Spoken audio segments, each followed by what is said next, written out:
Climate change is a systematic change, and as such it is rippling through all spheres of our life and economy. Unfortunately, the pandemic has exacerbated those crises and exposed us to new risks.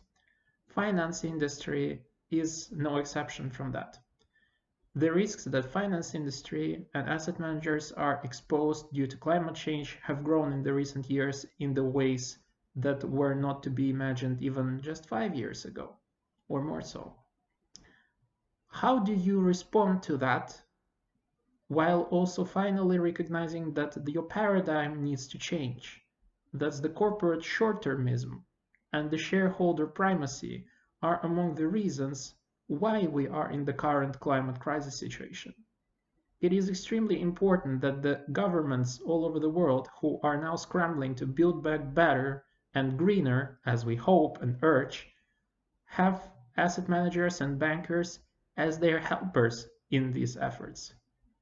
Right now, it is the time to make the right investments in the future we want.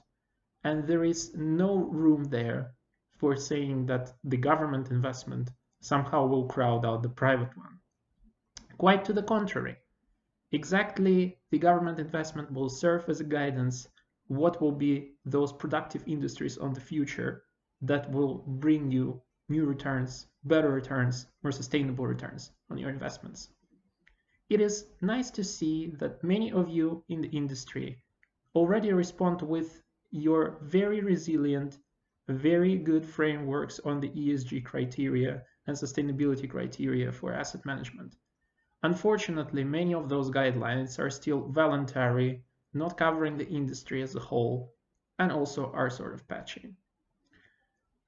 Youth requires from you a degree of ambition we ourselves pursue.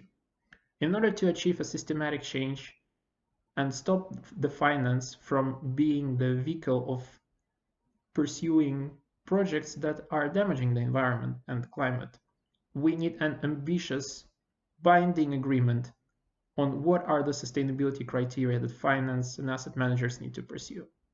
No less than a Basel III of climate risks.